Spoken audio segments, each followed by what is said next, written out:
Hoje eu vou falar minhas primeiras impressões de Erased pra vocês.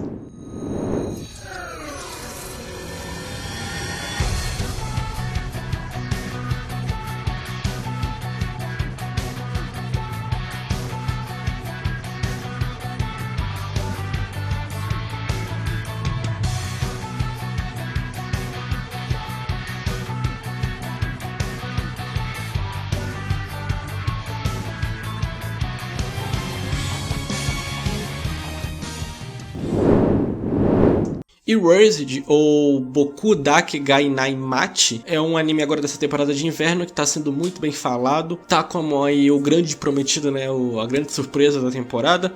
E ele tomou o lugar de muitos animes aí como o preferido. Eu não tinha chegado a cotar ele pra assistir de imediato, né. Eu vi as informações e tal e tinha deixado ele pra médio prazo da temporada. E dei prioridade às outras obras. Então o pessoal foi falando e eu corri atrás pra ver. Eu não sabia muito, né, que era uma história tão dramática assim. Eu imaginava que fosse algo, até pelo traço que eu tinha visto nas capas, enfim, algo mais leve. E bom, qualquer história. O protagonista tem um poder chamado Revive, onde ele volta alguns minutos no tempo, pra evitar que algo de ruim aconteça. Isso é apresentado pra gente até a metade do primeiro episódio, onde você vai conhecendo ele também, né? Erased, ou Erased, a tradução literal é algo como apagado ou eliminado, que condiz muito com a obra, né, já que o Satoru, que é o protagonista, ele é meio que o cara que não está onde deveria estar, né, ou tá onde não deveria estar também, né. A história é super simples, mas ao mesmo tempo ela é muito honesta. É incrível como uma história básica faz isso. O fator nostalgia dele vivenciar o que ele nunca percebeu e tal, é bem aproveitado nas tramas, né, porque o Satoru, ele tá chegando aos seus 30 anos de idade, e quando ele tá chegando quase aos seus 30 anos, ele tem aquela fase da vida de meio que se questionar o que ele já fez de útil, né? Que ele já fez na vida dele, onde ele já andou. E ele chega à conclusão que ele não andou em nada. Pelo menos na concepção dele, ele não andou em nada. E por isso ele fica meio desanimado com a vida e tal. Ele tem um emprego ruim, apesar da idade dele, né?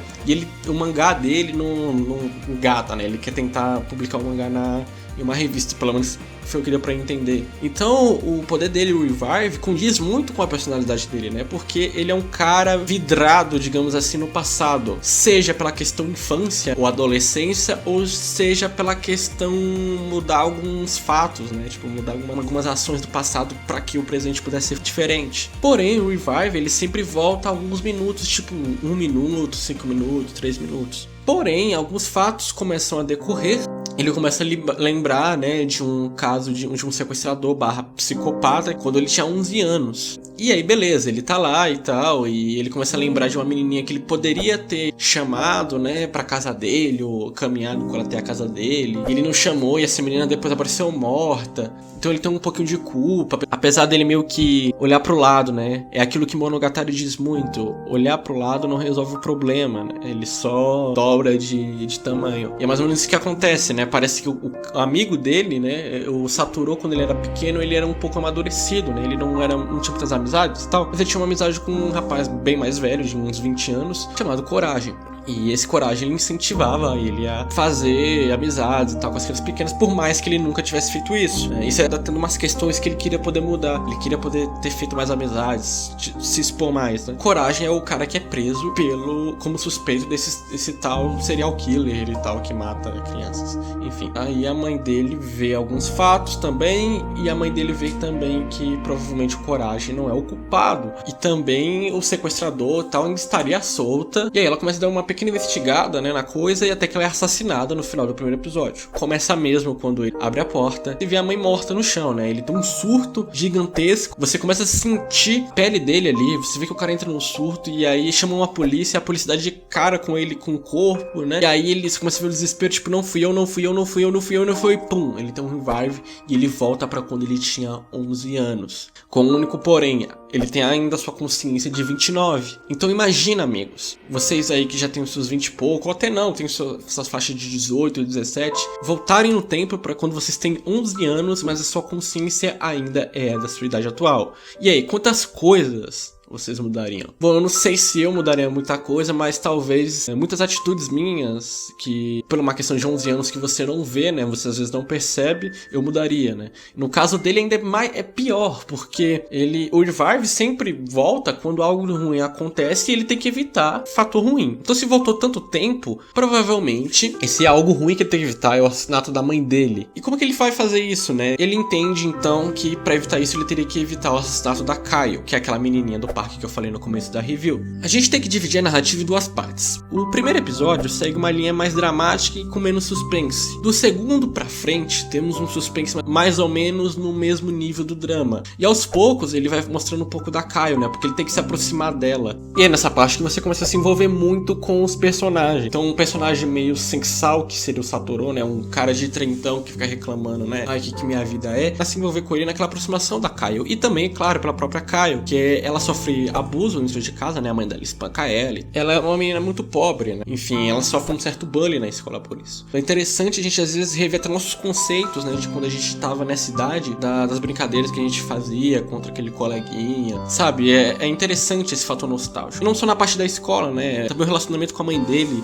Isso mostra naquela cena que ele revê a mãe, né? Porque a última vez que tinha visto a mãe ela tava morta. Ele revê a mãe e ele tem toda uma ceninha lá de janta com ela. E ele se pergunta, putz, a gente teve momentos assim, né? É uma cena extremamente emocionante. Mostrando que assim, o drama do anime é um drama muito de conviver, né? Do social. Os fatos do anime têm um teor suave e apressado ao mesmo tempo. Muitas coisas acontecem em um pequeno período de tempo, mas ao mesmo tempo você sente que é leve. Quando eu li Pluto, por exemplo, que é um outro cena psicológico, onde você quer achar um assassino e tal, quase que um medo de perder certas informações. Pluto, ele tem um ritmo, né, de vamos. E como eu falei no Papo Anime, ele não volta em informação, né, ele não reusa informação. Então muitas coisas você tem que pegar já ali na lata. Claro que o Pluto ele é um mangá feito pra ler de uma vez. E nesse anime não, você tem uma calma em expressar as coisas, uma leveza e tal. Por mais que você se sinta perdido pelo fato de ser um mistério, você não se sente perdido nos acontecimentos. Então isso é extremamente interessante. A direção é extremamente cinematográfica, né? É o mesmo diretor de Sword Art Online e ele dirigiu uma outra obra da One Pictures que eu vou estar colocando o nome aí.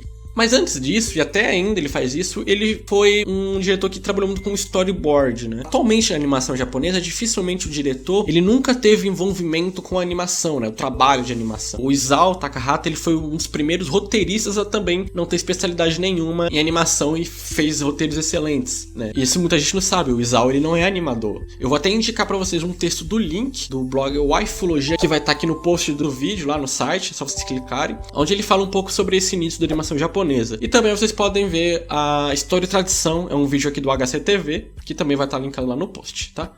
E o que acontece? O storyboard, ele é aquele cara que ele desenha, né, a cena, digamos aqui, o frame, e ele passa pro computador. É um trabalho quase que semi-escravo, né? Apesar da tecnologia ter ajudado bastante hoje em dia. Quando o cara, ele geralmente trabalha com storyboard, diretores em geral, é raro você conhecer um diretor primeiro que trabalhava com storyboard e depois passa a trabalhar com animação.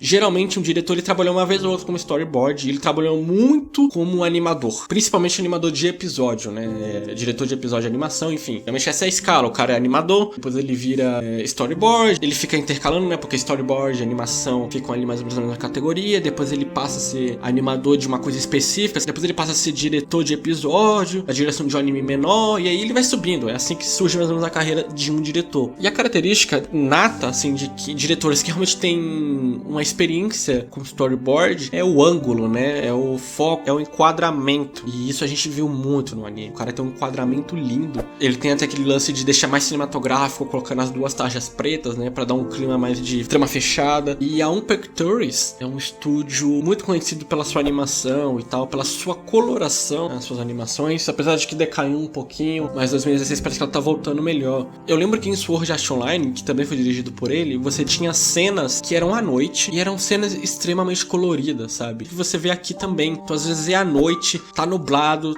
tá nevando, mas aquela luz do poste, ela faz um efeito de iluminação incrível. Bom, é claro que a gente vai criando diversas teorias sobre o que tá acontecendo, né? Eu acabei fazendo umas teorias muito Illuminati da vida, então eu prefiro esperar um pouco mais. Mas a gente sabe que aquele menino loirinho tem algum vínculo, né? Ele tem algum BO. Tanto é que no final do terceiro episódio mostra ele conversando com o professor, e o professor provavelmente tem algum BO. Se é que ele não é o próprio assassino. E o menininho loiro, loiro, eu não duvido que ele seja uma pessoa que tem o poder do Revive também, né? Que ele tem uma concepção de adulto, e isso explicaria por que ele é tão inteligente. Pensa assim, se você tem 30 anos e você volta pra sua quinta série, normalmente as matérias de quinta série tendem a ser mais fáceis. E outra coisa que a gente também sabe é que a Kaio e aquela menina que parece a menina do Noragami tem alguma ligação, né? Porque até o Satoru ele diz que a forma que elas falam é meio nostálgica e tal, parecido. E bom, vamos ver aí. Tô esperando muito. Eu tava precisando de uma animação assim, com uma carga pesada de drama. Comentem aí sua opinião sobre esse anime. Eu quero saber. Se você já leu o mangá, por favor, coloca uma tag bem grande de spoiler em caps lock.